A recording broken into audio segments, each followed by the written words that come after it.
Marwadi university మంచి భవిష్యత్తు కోసం తెలుగు విద్యార్థులు ఇష్టపడే university. Call 9059052378 9059052379. Local boy Nani పేరు మరోసారి గట్టిగా వినపడుతోంది. ఐపీఎస్ సజ్జనార్ ఎక్స్ పోస్ట్లో పెట్టినట్టు ఇన్ఫ్లుయెన్సర్స్ మీ స్వార్థం కోసం అమాయకులను బలి చేస్తారా అంటూ ఏదైతే లోకల్ బాయ్ నాని తన భార్యతో జరిగినటువంటి బెట్టింగ్ యాప్ని ప్రమోట్ చేస్తూ చేసినటువంటి కాన్వర్జేషన్ వీడియోని కూడా ట్యాగ్ చేస్తూ ఏపీ డీజీపీకి అలాగే విశాఖ నగర పోలీస్ కమిషనర్ గారికి సజ్జనార్ గారు చేసినటువంటి ఆ పోస్టింగ్ ఏదైతే ఉందో అది వైరల్ అవ్వటం, ఆ తర్వాత విశాఖ పోలీసులు నానిని అదుపులోనికి తీసుకోవటం. ప్రజెంట్ నాని అయితే రిమాండ్లో ఉన్నాడు. పలు సెక్షన్స్ కూడా ఆయన పైన ఫైల్ చేయడం జరిగింది. గాజువాకకు చెందినటువంటి ఒక యువకుడు ఇచ్చినటువంటి కంప్లైంట్ కూడా బేస్ చేసుకొని నానిని అరెస్ట్ చేస్తున్నట్లుగా ఇన్ఫర్మేషన్ ఉంది. అసలు లోకల్ బాయ్ నాని పైన ఎలాంటి సెక్షన్స్ కింద కేసు ఫైల్ అయింది, తను ఇప్పటికీ స్టిల్ రిమాండ్లో ఉన్నారు, ఏం జరుగుతోంది అసలు లోకల్ బాయ్ నాని అంటే చాలామందికి ఒక డౌట్ ఉంది. బెట్టింగ్ యాప్స్ని చాలామంది సెలబ్రిటీలు ప్రమోట్ చేస్తున్నారు కదా, లోకల్ బాయ్ నానినే ఎందుకు పోలీసులు టార్గెట్ చేస్తున్నారు అనే కోణంలో కూడా చాలామంది తమ వాయిస్ రైజ్ చేస్తున్నారు. బట్ ఆ సెక్షన్స్ ఏంటి అని తెలుసుకున్న తర్వాత ఈ కేసు విషయంలో డెప్త్ ఏంటో తెలుస్తోంది. మనతో పాటు పలక శ్రీరామూర్తి గారు ఉన్నారు, అడ్వకేట్, ఆయనతో మాట్లాడదాం. ఇప్పటి వరకు ఎందుకు నానినే ఎందుకు అంతలాగా టార్గెట్ చేశారు, రిమాండ్కి పంపించినంత సీరియస్నెస్ ఉందా అంటున్నారు. అసలు ఏ కేసులు ఫైల్, ఎలాంటి సెక్షన్స్ ఫైల్ అయ్యాయి? ఆయన్ని అరెస్ట్ చేయడం కరెక్ట్ అండి. ఎందుకంటే ఇటువంటి లోకల్ నాని మూలం వ్యక్తుల వల్ల సమాజం పాడైపోతుందండి. యువత అంతా కూడా తప్పుదోవ పడుతున్నారండి. ఎందుకంటే ఈయన అంత నేరాలు చేశాడండి. ఈయన పైన పెట్టిన సెక్షన్స్ ఏంటంటే ఉన్నాయంటే 111(4) ఉంది, అలాగే 112(2) ఉంది, అట్లాగే 318 సెక్షన్ పెట్టారు, అలాగే 319 పెట్టారు సెక్షను, అలాగే 46 సెక్షన్ పెట్టారు బిఎన్ఎస్లోని, అలాగే 61 పెట్టారు. ఇందుకు ఇవి సెక్షన్స్ ఏం చెప్తున్నాయంటే 111 సెక్షన్ ఏం చెప్తుందంటే అంటే దాంట్లో 4 కాజులు ఉంటాయి, 1, 2, 3, 4 ఉంటాయి. అట్లాగే ఆయన 4 పెట్టారంటే ఈ 111 ఏంటి చెప్తుందంటే అక్రమ రవాణా, అమ్మాయిల్ని తీసుకెళ్ళి వ్యభిచార గృహాల్లో అమ్మడం, వెహికల్స్ దొంగతనం చేయడం, అమ్మాయిల్ని తీసుకొచ్చి వేరే వేరే రూట్స్లో వాళ్ళని విక్రయించడం, వేరే విధంగా యూజ్ చేయడం, వాళ్ళ జీవితాలతో ఆటలు ఆడుకోవడం అనమాట. అది చాలా డేంజరస్ సెక్షన్. ఎందుకంటే వీళ్ళు చేస్తున్న పని అదే. వీళ్ళు చేస్తున్న పని ఏంటంటే అమ్మాయిలు మభ్య పెట్టడం, వాళ్ళకి ఏదో చూపించడం, ఆశ చూపించడం, వాళ్ళు తీసుకెళ్ళి వివిధ వ్యభిచార గృహాలు అమ్మడం, లేకపోతే ఇతర దేశాలకి, దుబాయ్ అటువంటి దేశాలకి ఎక్స్పోర్ట్ చేయడం, ఇటువంటివి చేస్తున్నారు. అది ఎప్పటి నుంచో ఇన్వెస్టిగేషన్లో ఉంది, కానీ ఇప్పుడు ఫైనలైజ్ అయింది. ఫైనలైజ్ అయ్యారు కాబట్టి ఇమీడియట్గా ఈ సెక్షన్స్ పెట్టడం జరిగిందనమాట.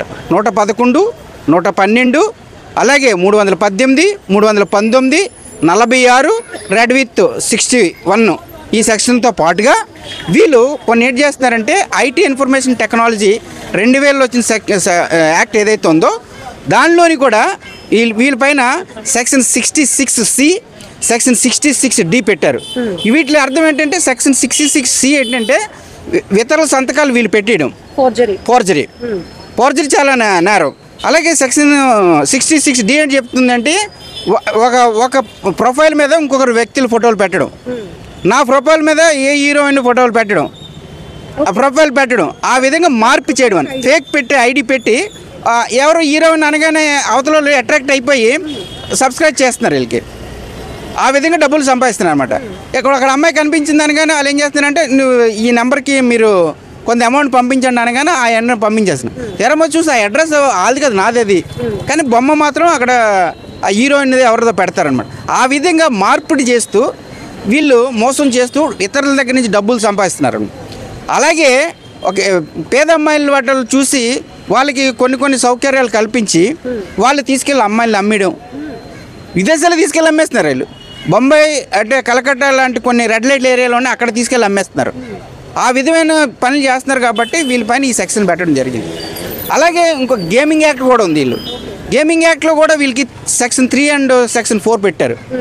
అవేంటంటే గేమింగ్ యాక్ట్లోనే వీళ్ళు ఒక వ్యభిచార గృహాలను రన్ చేయడం, అంటే గేమ్స్, ప్యాక్ ఆట, లేకపోతే వివిధ అంటే ప్రభుత్వం నిషేధించిన ఆటలు ఏవైతే ఉన్నాయో అవన్నీ కూడా ఒక గృహంలో తీసుకొని ఒక మేనేజ్మెంట్ పెట్టుకొని ఒక సంస్థలా పెట్టి అందులో అక్కడ పెట్టి వీటిని ఆహ్వానించడం అందులోకి.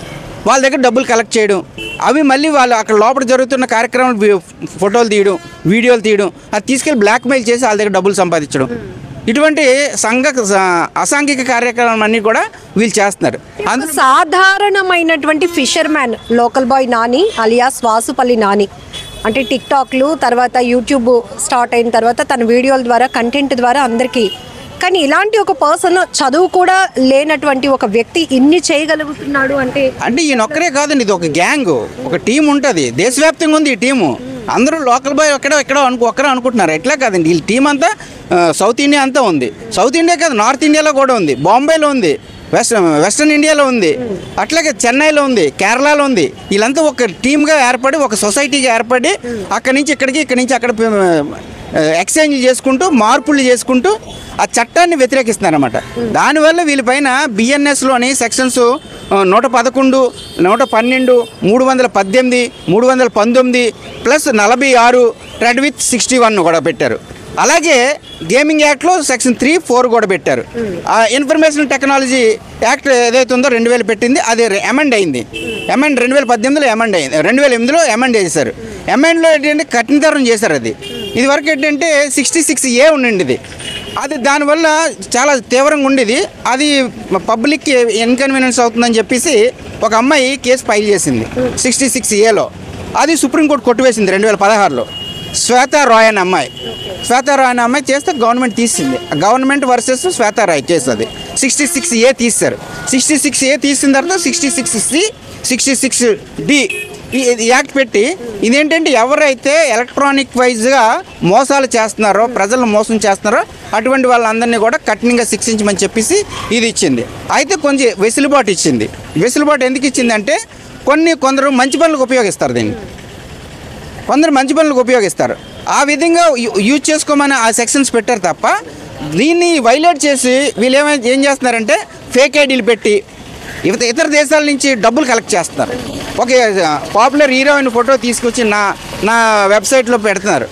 అందరూ ఏమనుకున్నారు, హీరోయిన్ అనగానే అందరికీ లైక్ కొట్టడం, వాళ్ళకి ఫ్రెండ్షిప్ చేసుకోవడం, అది అయినా వాళ్ళకి అయితే నాకు ఒక 5,000 కావాలి, 10,000 కావాలని చెప్పేసి వాళ్ళని ఫోన్పే చేయించుకోవడం, ఆ విధంగా మోసం చేస్తూ వేలాది రూపాయలు సంపాదిస్తున్నారు. ఈ సెక్షన్స్ లో బెయిల్ వచ్చే అవకాశం ఉంటుంది. బెయిలబుల్ సెక్షన్స్ అండి, ఇవన్నీ కూడా బెయిలబుల్ సెక్షన్సే.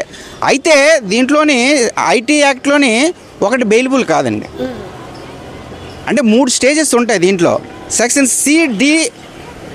సిలోనే 4 ఉంటుంది. అదేంటంటే అది తీవ్రమైన నేరం అనమాట. ఏంటంటే వీళ్ళు అమ్మాయిలు తీసుకెళ్ళి వాళ్ళు ఫోటోలు తీసి తర్వాత ఫిలిమ్స్ తీసి వీళ్ళు ఒక వ్యాపారం చేసుకుంటారు, బిజినెస్ చేస్తున్నారు. అది తీవ్రమైన నేరం.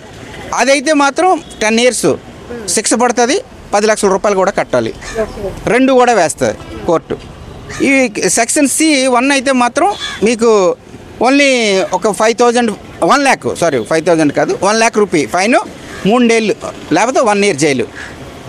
గతంలో కూడా హార్బర్ బోటు ప్రమాదంలో నాని పేరు చాలా గట్టిగా వినబడింది. ఆ తర్వాత ఇన్వెస్టిగేషన్లో ఇతను కాదు, ఈ నాని కాదు, వేరే నాని అని అది కూడా అంటే అప్పుడు తర్వాత మళ్ళీ ఇప్పుడు ఈ బెట్టింగ్ యాప్ల వ్యవహారంలో మళ్ళీ నాని పేరు చాలా గట్టిగా వినపడుతోంది. రిమాండ్కి వేయడం, రిమాండ్ ఎప్పటి వరకు అంటే మీకున్న ఇన్ఫర్మేషన్? కోర్టు వచ్చి March 7th వరకు రిమాండ్లో ఉంచమని చెప్పారండి. అయితే వాళ్ళు బెయిల్ పెటిస్ పెట్టుకున్నారు. బెయిల్ హీరింగ్ మాత్రం 27th ఈ మంత్ ఇచ్చారు. మరి ఆ రోజు అవుతుందో అవుతో తెలియదు. మరి రిమాండ్ మాత్రం March 7th వరకు ఇచ్చారు. బెయిల్ వస్తుందని నేనైతే అనుకోవట్లేదండి. ఎందుకంటే బెట్టింగ్ యాప్లు కంటిన్యూ చేయండి. ఎందుకంటే ఇది చాలా తీవ్రమైన నేరం చేశారండి. వీళ్ళ అమ్మాయిలు ఎక్కడి నుంచి తీసుకెళ్ళి ఇతర రాష్ట్రాలు తీసుకెళ్ళి వ్యభిచార కూబల్లో అమ్మేస్తున్నారండి. ఇక్కడ వీళ్ళు చేస్తున్న బిజినెస్ ఇదండి. అది లాస్ట్ టైం ఓన్లీ బోట్ తగలబెట్టింది లేకపోతే టిక్టాక్లు చేసుకుని ఉంటున్నాడు అని అనుకున్నారు తప్ప, కానీ ఈయన చేస్తున్న నేరాల్లో చాలా తీవ్రమైన నేరాలు అనమాట. సంఘ వ్యతిరేక నేరాలు అవి. ఒక అమ్మాయిలు పాడు చేయడం, అమ్మాయిలు తీసుకెళ్ళి అమ్మేయడం, ఇటువంటివి చాలా పెద్ద నేరాలండి. అంటే అలా యువతను పాడు చేస్తూ సమాజాన్ని పాడు చేస్తున్నారండి. ఓ పక్క నాకు నాలెడ్జ్ లేదు, నేను చదువుకోలేదు అని అంటున్నాడు, కానీ చేసే పనులన్నీ కూడా చదువుకున్నాడు కూడా చేయలేని పనులు చేస్తున్నాడు. ఆ విధంగా ఇక్కడ విశాఖపట్నం ప్రశాంతమైన ప్లేస్ని ఒక నరకకోకంగా తయారు చేస్తున్నాడు, ఒక క్రిమినల్ సామ్రాజ్యంగా తయారు చేస్తున్నాడు. సజ్జనార్ గారు చేసినటువంటి పోస్ట్ తర్వాత నాని మరొక పోస్ట్ కూడా పెట్టాడు, ఒక వీడియో రివీల్ చేశాడు. నేను చదువుకోలేదు, నాకు తెలియక ఇలాంటి బెట్టింగ్ యాప్స్ని నేను ప్రమోట్ చేశాను, బట్ సజ్జనార్ గారు చెప్పినటువంటి ఆ హెచ్చరికలతో నేను మారుతున్నాను అని చెప్పేసి, అట్లానే మిగతా ఇన్ఫ్లుయెన్సర్స్ కూడా ఇది చేయొద్దు అని, ఆ మాటలు నమ్మొచ్చు అంటారా? తెలిసి చేశారా, తెలియక చేశారా, ఎట్లా చూడొచ్చు అంటే? అది ప్రీ ప్లాన్గా చెప్పిందండి. ఇప్పుడు రక్తానికి అలవాటు పడ్డ పులి నేను రక్తం తాగనంటే అది నమ్మశక్యంగా ఉండదండి. వీళ్ళు అంతే, ఒక్కసారి ఒక లగ్జరీకి అలవాటు పడిపోయారు, ఒక నేరాలకు అలవాటు పడిపోయారు, ఇంకా అందు నుంచి బయటకు రారండి వీళ్ళు. ఎందుకంటే అది ఈజీవే మనీ సంపాదించడం, అన్ని సౌకర్యాలు ఉంటాయి.